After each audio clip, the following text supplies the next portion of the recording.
வணக்கம். இந்திய அரசாங்கத்தின் அறிவியல் தொழில்நுட்பத்துறை, விக்யான் பிரசார் மற்றும் காரைக்குடி அழகப்பா பல்கலைக்கழகம் இணைந்து வழங்கும் அனுபவம் மூத்த குடிமக்களுக்கான சிறப்பு நிகழ்ச்சிகள். நிகழ்ச்சியின் கருத்தாக்கம் டாக்டர் ஆர். ஸ்ரீதர். ஆலோசனையாளர் மிஸ் கௌசல்யா. நிகழ்ச்சி ஒருங்கிணைப்பாளர் டாக்டர் பாரதி. நேயர்களே, டாக்டர் சித்திரலேகா சமூக நல ஆர்வலர் அவர்களின் 3ஆம் பகுதி நிகழ்ச்சி தொடர்கிறது. கேட்டு பயன்பெறுங்கள். இப்ப பாத்தீங்கன்னா நீங்க எவ்வளவு தூரம் ஒரு அந்த மாதிரி வர முதியோர்கள் பேஷண்ட்ஸ் கிட்ட கேர் எடுத்துக்கிறீங்கன்னு, இப்ப அந்த மாதிரி சீனியர்ஸ்க்கு ஒரு கேர் டேக்கரா இருக்கிறவங்களுக்கு என்னெல்லாம் மைண்ட் செட்ல இருக்கணும் மேம்? மனதுல அவங்க என்ன நினைச்சுக்கணும், அதை பத்தி ஒரு கேர் டேக் பண்ண வேண்டியவங்களோட முறைகள், அவங்க என்னதெல்லாம் வழிமுறைகளை கடைபிடிக்கணும்னு சொன்னீங்கன்னா நல்லா இருக்கும் ma'am. Caretakers of senior citizens அவங்க ஃபர்ஸ்ட் மனசு அவங்க நல்லா இந்த சீனியருக்கு நிறைய அவங்களுக்கு மெயினா பாத்தீங்கன்னா தனிமைப்படுத்துறது அவங்களுக்கு பிடிக்காது. சீனியர்ஸ்க்கு எல்லாம் ரொம்ப பிடிக்காது. சோ அவங்க என்ன பண்ணணும், யாராவது கூட இருந்துட்டு இருக்கணும்னு நினைக்கிறாங்க. இந்த கேர்டேக்கர்ஸ் என்ன பண்றாங்க, அவங்களுக்கு இது தொடச்சிட்டு அவங்களுக்கு பண்ணிட்டு பாத்த கொடுத்துட்டு கிளம்பிடலாம் அப்படின்னு நினைக்காம ஒரு 10 நிமிஷம் டைம் ஸ்பெண்ட் பண்ணாங்கன்னா ரொம்ப நல்லா இருக்கும். ஒரு 15 நிமிஷம் அவங்களுக்கு காசு கொடுத்து அவங்க பே பண்றவங்களுக்கு அந்த கேர்டேக்கர்ஸ்க்கு அவங்க கிட்ட சொல்லணும், நீங்க டைம் ஸ்பெண்ட் பண்ண. ஏன்னா வீட்டுல இருக்கிறவங்கள அவங்க பேசுறதுக்கு அவங்களுக்கு விருப்பம் இருக்காது. எஸ்பெஷலி இந்த சீனியர்ஸ். அதுவும் நம்ம பார்த்தீங்களா, இந்த மறதி இருக்கு பார்த்தீங்களா, அவங்க என்ன பேசினாங்க அவங்களுக்கே தெரியாம இருக்கும். ஸோ இப்போ ஒரு ஆக்சுவலா பாத்தீங்கன்னா இப்போ ஒரு இன்சிடென்ட் நடந்தது. ஒரு கேர்டேக்கர் அந்த அம்மா அந்த அம்மா ஒரு ஓல்ட் லேடி, ஷீஸ் 98, 98 வயசு. அவங்களை கேர் டேக் பண்ணும்போது என்ன பண்ணிட்டாங்க, அவங்க கொஞ்சம் அந்த இது போடும்போது டைப்பர் போடும்போது அவங்களுக்கு கொஞ்சம் ஹர்ட் ஆயிடுச்சு அவங்களுக்கு. ஸோ அந்த முதியோர் அம்மாவுக்கு கோவம் வந்துடுச்சு, என்ன இப்படி போட்டு என்ன பாடாப்படுத்துற அப்படின்னு சொல்லிட்டு இந்த அம்மாவுக்கும் கோவம் வந்துடுச்சு. ஸோ அந்த டைம்ல நான் இருந்தேன். ஸோ அவங்க டெய்லி பண்ணிட்டு இருக்க ரொட்டீன் ஒர்க் தான் அது. பட் அது அன்னைக்கு என்னமோ அவங்களுக்கு ஒரு ஹர்ட்டிங் மாதிரி ஆயிடுச்சு பெரியவங்களுக்கு. ஸோ அவங்களுக்கு உடனே கோவம் வந்துடுச்சு. உடனே இவங்களும் கோவம் பண்ணாங்க.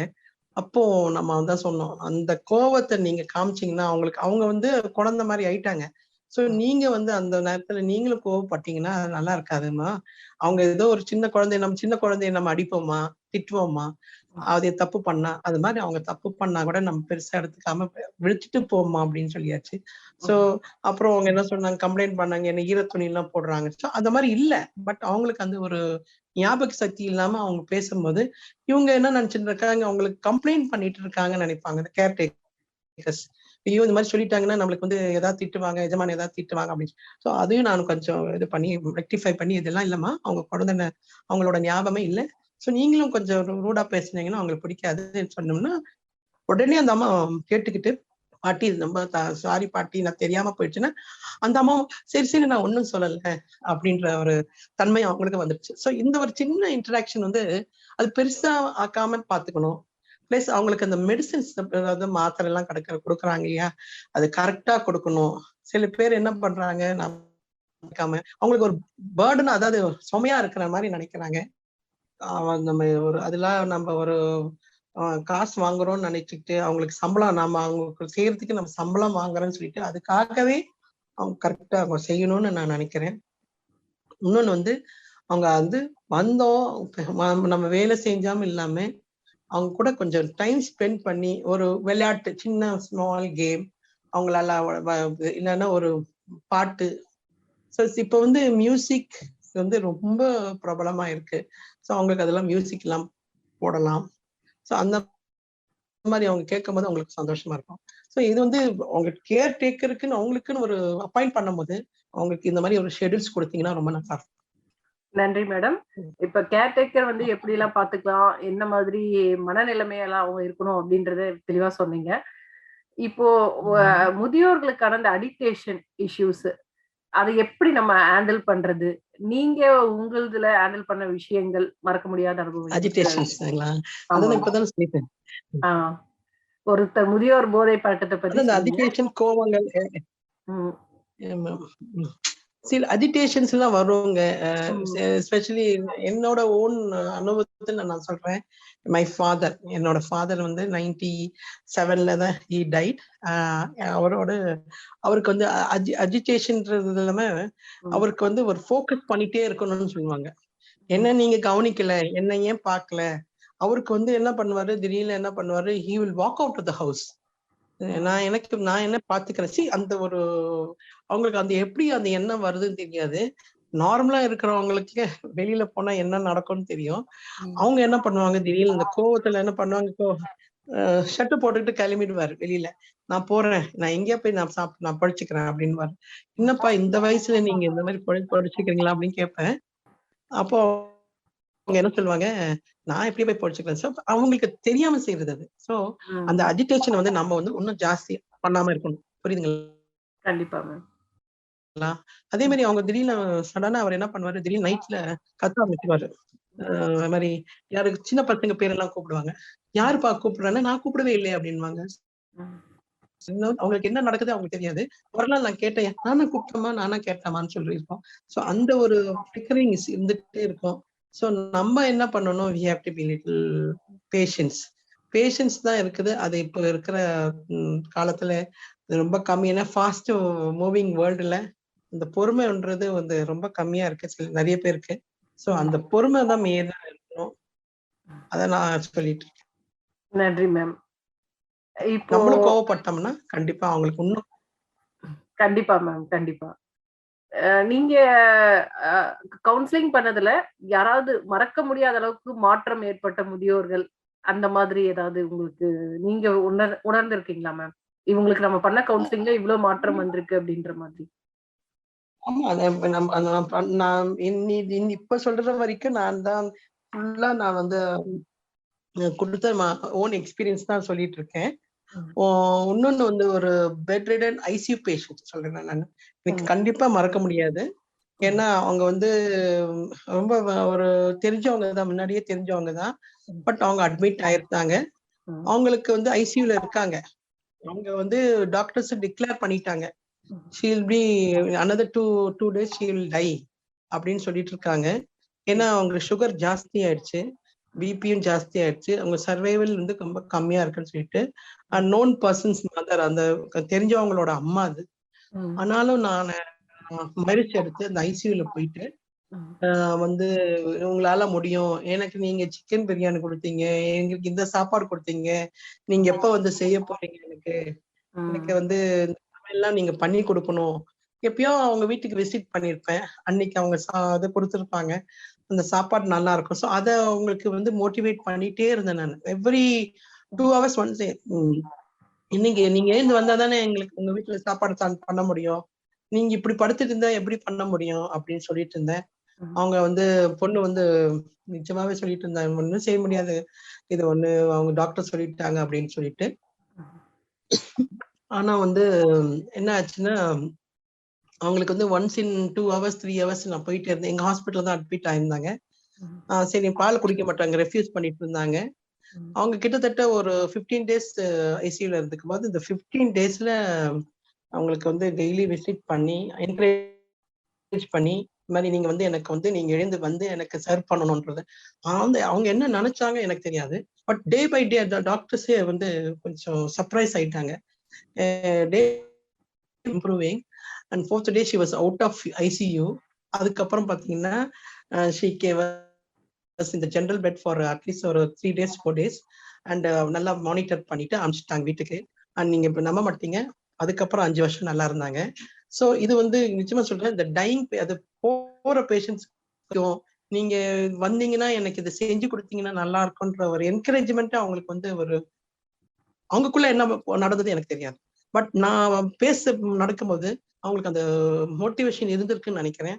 So doctors also was surprised saying that இந்த மாதிரி ஒரு நாங்க ஒரு டிராஸ்டிக் சேஞ்சஸ் நாங்க பார்த்தது இல்லை. எஸ்பெஷலி ரொம்ப ஹை சுகர் லெவலும் ஹை பிபி இருக்கிறவங்க இவ்வளவு டிராஸ்டிக்கா குறைஞ்சதுன்ட்டு.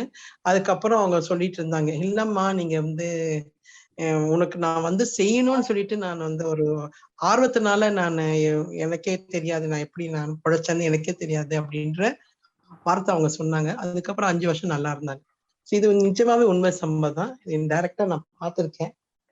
ரொம்ப நன்றி மேடம். அதாவது ஒரு சந்தோஷமான விஷயங்கள் அதுதான். எங்களுக்குள்ள நீங்க ஷேர் வேற பண்ணி ஏதாவது சொல்லுங்களேன். அதுதான் மேம். மனித நேயத்த வச்சு எவ்ளோ தூரம் நீங்க வந்து இந்த கவுன்சிலிங் மூலமா அ மனத கண்ட்ரோல் பண்றது மூலமா எவ்ளோ தூரம் ஒவ்வொருத்தரையும் நல்லபடியா வாழ வைக்க முடியும்ன்றத எங்களுக்கு சொன்னீங்க. நெறைய சீனியர்ஸ நீங்க பார்த்திருக்கீங்க. அவங்களுக்காக நீங்க பணியாற்றிருக்கீங்க. இப்போ நீங்க ரிட்டயர்மென்ட்க்கு அப்புறம் நீங்களும் ஒரு சீனியர் லைஃப்ப ஸ்டார்ட் பண்ணியிருக்கீங்க. இதுல உங்களால மறக்க முடியாத ஆமா. விஷயங்கள், நீங்க பிக்கஸ்ட்டா லேர்ன் பண்ணது அப்டின்னா எத மேம் சொல்லுவீங்க? ஆ எனக்கு வந்து இப்ப வந்து நான் வந்து அ எனக்கு ஜிப்மார்லயே எனக்கு சொல்லிக் குடுத்துட்டாங்க. நீங்க என்ன போய் பண்ண போறீங்க? நீங்க ரிட்டயர்மென்ட் ஆனதுக்கப்புறம் நீங்க அப்படியே இருக்காதீங்க. ஏன்னா எஸ்பெஷலி எங்க மெடிக்கல் சூப்பரண்ட் ம். எங்களோட ஹையர் அத்தாரிட்டிஸ் என்ன சொல்லிட்டாங்க, நீங்க வந்து சும்மாவே இருக்கக்கூடாது. You are always energetic. நீங்க எப்பயும் வேலை செய்யணும் அப்படின்னு சொல்லிட்டு. பை காட்ஸ் கிரேஸ் இந்த சோஷியல் வெல்ஃபேர் டிபார்ட்மெண்ட்ல எனக்கு ஒரு ஆக்டிவ் ரோல் குடுத்தாங்க. அண்ட் பிஃபோர் கொரோனா வந்து இந்த இது ட்ரக் அபியூஸ்ன்னு சொல்றதுக்கு வந்து எல்லாருக்கும் போய் வில்லேஜஸ்க்கு எல்லா ஸ்கூல்ஸ்க்கு எல்லாம் போய் சொல்லியிருக்கும் போது அவங்களோட பேரண்ட்ஸ் அவங்களோட வயசான இதுலயும் நிறைய முதியோர்கள் இருந்திருக்காங்க. அடிக்ட் ஆயிருந்த வெத்தலை பாக்கு பான்னு அந்த பீடா அதெல்லாம் போட்டு அடிக்ட் ஆயிருக்காங்க. ஸோ அதெல்லாம் வந்து கவுன்சிலிங் கொடுத்துருக்கோம். நிறைய ஸ்கூல்ஸ்க்கு அப்ரோச் பண்ணியிருக்கிறோம். ம். இதுல வந்து ஒரு வில்லேஜ் நெட்டப்பாக்குன்னு சொல்லிட்டு அந்த வில்லேஜ்ல நிறைய பேர் வந்து அவங்க ஷேர் பண்ணியிருக்காங்க. அவங்களோட அப்ப வயசு அவங்க வந்து அட்மிட் பண்ண மாட்டாங்க. ஃபர்ஸ்ட் அவங்க ஏத்துக்க மாட்டாங்க. நான் குடிச்சிருக்கேன் அப்படின்னு சொல்லிட்டு வயசானவங்க எல்லாம் இதெல்லாம். அப்புறம் நிறைய பொம்பளைங்க என்ன சொல்லுவாங்கன்னா, அவருக்கு என்னங்க அவர் கொஞ்சம் குடிச்சாருன்னா அவர் படுத்து தூங்கிடுவாரு அப்படின்னு இருக்காங்க. இன்னொன்னு ஒரு ஒரு அனுபவம் சொல்லிட்டு ஒரு ஜென்ஸ் அவர் அம்மா வந்து 62 வயசு, அவருக்கு 65 வயசு. அவர் குடிக்க மாட்டாரு, அந்த அம்மா குடிப்பாங்க. சோ இதுல என்ன ஆயிடுச்சுன்னா, எங்களுக்கு ஒரே ஒரு சிரிப்பு வந்துடுச்சு. என்னன்னா, அவரு தொடவே மாட்டாரு. அந்த குடின்னா என்னன்னு தெரியாது. அந்த அம்மா நல்லா குடிச்சிட்டு வருவாங்க. சோ ம். ஃபீமேல் ஆல்கஹாலிக் ஃபீமேல் அதாவது பொம்பளைங்க குடிக்கிறவங்களும் நிறைய பேர் கூட இருக்காங்க. இந்த ஒரு கேஸ் வந்து எனக்கு ஒரு மாதிரி ஆச்சரியமா ஆயிடுச்சு. அவரு சாராய கடைன்னா என்னன்னு கூட எனக்கு தெரியாதுங்க. அந்த அம்மா வந்து எனக்கு அவரு போய் வாங்கிட்டு வந்து அந்த அம்மா கொடுப்பாங்க. சோ அந்த ஒரு முதியவர்கள் 2 பேருமே நான் நல்லா இருக்கணும் அப்படின்னு நினைக்கும்போது, இந்த அம்மா என்ன டெய்லி என்ன தொந்தரவு பண்ணது குடிக்கிறதுக்கு அப்படின்னு சொல்லுவாங்க. அப்போ அவங்க வந்து அந்த வாங்கி கொடுக்குறது இங்க வந்து ஜிப்மர்க்கு வந்துட்டு அதையும் அவங்க நிறுத்திட்டு, அதுக்கப்புறம் அவங்க நல்லா ஆயிட்டாங்க. சோ அது வந்து எல்லாரும் நம்ம நல்லா ஆயிட்டோம், நல்லா ஆகலன்னு சொல்ல முடியாது. சில பேர் இறந்திருக்காங்க, சில பேர் வந்து ரெக்டிஃபை ஆயிருக்காங்க. பட் இந்த அம்மா வந்து நல்லா நிறுத்திட்டு, அதுக்கப்புறம் நான் ஒரு என் வீட்டுக்காரர் இவ்வளவு தூரம் எனக்காக செய்யும்போது நானும் அவருக்கு செய்யணும்னு சொல்லிட்டு, அந்த வயசுலயும் அவங்க வந்து 2 பேரும் ரொம்ப சந்தோஷமா இருந்தாங்க. அத பார்த்திருந்தேன். இப்ப நான் என்ன பண்ணிட்டு இருக்கேன், இப்ப வந்து ஸ்டில் டுடே வந்து இந்த மாதிரி டெய்லி கிளாஸஸ் எனக்கு இருக்குது. மனநோய் பேஷண்ட்ஸ் வராங்க. எஸ்பெஷலி இந்த மேரிட்டல் கவுன்சிலிங், அதாவது குடும்பம் அவங்களுக்குள்ள பிரச்சனைகள் இருக்கு இல்லைங்களா, அது அவங்களுக்கு ஆலோசனை சொல்லி கொடுத்துருக்கேன். வீட்லயே சொல்லிட்டு இருக்கேன்.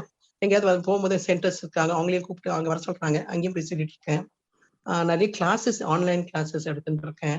ஸோ எனக்கு டைம் போயிட்டு இருக்கு. அது எஸ்பெஷலி என்னோட ஃபேமிலி, எனக்கு வந்து ஒரு பேத்தி பிறந்திருக்கா. ஸோ அவளோட டைம் ஸ்பெண்ட் பண்ணிட்டு இருக்கேன். அண்ட் எனக்கு வந்து பாத்தீங்கன்னா, எனக்கு உண்மையை சொல்லணும்னா எனக்கு 60 வயசு ஆயிடுச்சு, நான் ரிட்டையர் ஆயிட்டேன்ற ஒரு ஃபீலிங்கே இல்லாம இருக்குது. இதுதான் என்ன உண்மை. எனக்கு வந்து ஒரு 62 நோ ஐ எம் ஃபினிஷ்ட். 62 வயசு ஆகி 63 போயிட்டு இருக்கேன். இருந்தாலும் எனக்கு வந்து இன்னும் வந்து எனக்கு அந்த வயசு ஆயிடுச்சுன்னு என்ற எண்ணமே இல்லை. ஸோ அது மாதிரி எல்லாருமே நினைச்சிட்டு இருந்தா கண்டிப்பா வந்து அதுவும் ஒரு வயசு வந்து கம்மியா காமிக்கும். பிளஸ் ரொம்ப ஆரோக்கியமா இருப்பீங்க. அதான் நான் சொல்றேன். கண்டிப்பா மேம். So, இன்னும் நீங்க வந்து இளமையாவே இருந்து நெறைய விஷயங்கள எங்களுக்காக செய்யணும். இந்த மாரி சமுதாயத்துக்காக செய்யணும் அப்படிங்கிறது தான் எங்களோட ஆசையும். உங்க கூட இவ்ளோ நேரம் ஸ்பெண்ட் பண்ணதே மிக்க மகிழ்ச்சியா இருந்தது. எத்தன பேர சந்திச்சு, எத்தன பேரோட கஷ்டங்கள தீர்த்து வச்சு, ஒரு வழிகாட்டியா நீங்க இருந்திருக்கீங்க அப்படின்றது தெரிஞ்சுக்க எங்களுக்கு ரொம்பவே உண்மையிலேயே கரெக்டா மகிழ்ச்சியா இருக்கு மேம். இது தாண்டி நீங்க நம்ம ம். நேயர்களுக்கு வேற ஏதாவது பதிவிடணும்னு நினைச்சா நீங்க சொல்லலாம் மேம். ஆக்சுவலா இந்த ஆப்பர்ச்சுனிட்டி கொடுத்திருக்க மேடம் பேர் என்ன? கௌசல்யா மேம். கௌசல்யா அவங்க. ஆமாங்க மேம். கௌசல்யா. இந்த ஆப்பர்ச்சுனிட்டி கொடுத்த மேடம் கௌசல்யாக்கும், உங்களுக்கும், மிஸ்ஸஸ் பாரதிக்கும், ஃப்ரம் மணக்குளா இருக்க இன்ஜினியரிங் காலேஜுக்கு ரொம்ப தேங்க்ஸ் சொல்றேன். நான் என்ன சொல்ல வரேன்னா, இப்போ ஒரு இப்போ இருக்கிற ஜெனரேஷன்ஸ்ல வந்து கண்டிப்பா பொறுமையா இருந்து, ஏன்னா நிறைய வீடியோஸ் யூடியூப்ஸ் எல்லாம் பாக்குறாங்க. இதுல சில பேர் ஷேர் பண்ணிட்டு இருக்காங்க. இந்த முதியோர் இதுல வந்து தயவு செய்து புள்ள வந்து பார்க்காம போயிடுறாங்க நிறைய பேர் வெளிநாட்டுல இருந்து. இந்த ஒரு டார்ச்சர் வந்து நிறைய பேர் வெளியே போறாங்க இல்லையா? தயவு செய்து அவங்களுக்கு ஒரு நல்ல சான்ஸ் கொடுத்துட்டு, அவங்களுக்கு என்ன மாதிரி அவங்களுக்கு வேணும் அப்படின்றத கொடுத்து, இல்லைன்னா அடிக்கடி வந்து பாக்குறதோ, இல்லைன்னா வாட்ஸ்அப்ல பாக்குறதோ, இல்ல இப்ப எல்லா ஒரு ஃபெசிலிட்டிஸ் வந்திருக்குது. ஸோ டெய்லி அவங்க கூட பேசுங்க, நிறைய டைம் ஸ்பெண்ட் பண்ணுங்க. அதாவது கொஞ்சம் அவங்களுக்கு ஒரு மன திருப்தி இருக்கும். ஃபோன் பண்ணா தயவு செய்து அட்டன் பண்ணுங்க. அம்மாவோ அப்பாவோ யாரோ வயசானவங்க ஃபோன் பண்ணான்னா அட்டன் பண்ணுங்க. அவங்க கூட பேச ஆரம்பிச்சிடுங்க. அவங்கள தனிமையில விடாதீங்க. அதே மாதிரி இப்ப பாத்தீங்கன்னா நிறைய பேர் வந்து மகனே பார்க்காம அவங்க இறந்திருக்காங்க. ஸோ லாஸ்ட் விஷயம் சில முதியோர் இல்லத்துல என்ன சொல்றாங்க, என்னோட மகனும் வர வேண்டாம், என்னோட பிள்ளைங்க பொண்ணும் வர வேண்டாம், நீங்களே ஏதாவது எங்களுக்கு பண்ணி கொடுங்க அப்படின்னு சொல்றாங்க. என்னோட இறுதி சடங்கு கூட நீங்களே பண்ணி கொடுக்கணுன்றாங்க.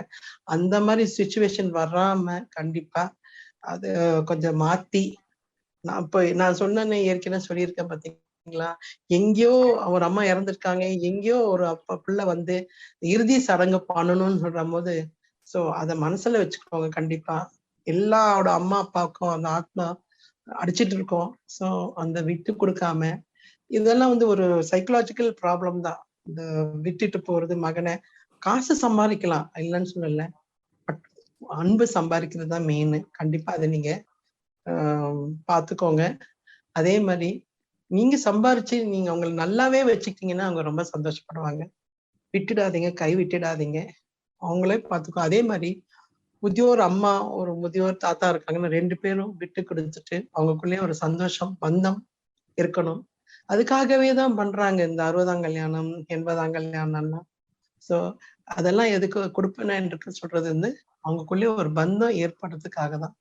சோ அதே மாதிரி உங்களோட வயசான பேரண்ட்ஸ் யாராவது இருந்தாங்கன்னா அவங்களுக்கு இந்த ஒரு சான்ஸ் கொடுங்க. 60 வயசு வந்து இந்த ஒரு சான்ஸ் கொடுங்க. சதாபிஷேகம் பண்ணுங்க, 80ஆம் கல்யாணம் பண்ணுங்க. அவங்களுக்கு அவ்வளவு ஹாப்பியா இருக்கும். சோ இதெல்லாம் நீங்க பண்ணீங்கன்னா ரொம்ப சந்தோஷமா இருப்பாங்க. அவங்க ஏன் கூட இருக்காங்க, அவங்க வெற்றி வெறுக்காதீங்க. கண்டிப்பா அன்பு கண்டிப்பா வந்து முன்னுக்கு வந்துனா எல்லாமே பாசம் எல்லாமே வந்துடும், காசு எல்லாமே வந்துடும். இன்னொன்னு வந்து நிம்மதி வரும். சோ அந்த நிம்மதிக்காக நீங்க இதெல்லாம் நீங்க வந்து கண்டிப்பா சாக்ரிஃபைஸ் பண்ணி விட்டு கொடுத்துட்டு, நம்ம அம்மா அப்பா முக்கியம் அப்படின்னு சொல்றது. அதே மாதிரி எந்த வீட்டுல ஒரு பொண்ணு இது இல்லாம பார்க்காம அவங்களும் நம்மளுக்கு அம்மான்னு நினைக்கணும். அதே மாதிரி மாமியாரும் மருமகளா பொண்ணா நினைச்சோம்னா எந்த வேறுபாடும் வராது, எந்த ஒரு பிரச்சனைகளும் வராது. இதுதான் என்னோட இது அனுபவத்துல நான் சொல்றேன். ஸோ ஸோ ட்ரை டு, அதாவது முயற்சி பண்ணுங்க, கண்டிப்பா சாதிப்பீங்க. நன்றி மேடம். நன்றி மேடம். இவ்வளவு நேரம் ரொம்ப தேங்க்யூ. அருமையா உங்களோட எக்ஸ்பீரியன்ஸ், அன்பு எவ்வளவு முக்கியம் வாழ்க்கையிலன்றதை எங்களுக்காக இவ்வளவு தூரம் பதிவிட்டதுக்கு ரொம்ப நன்றி மேடம். உங்க நேரத்தை எங்களுக்காக ஒதுக்கினதுக்கு மிக்க மகிழ்ச்சி மேடம்.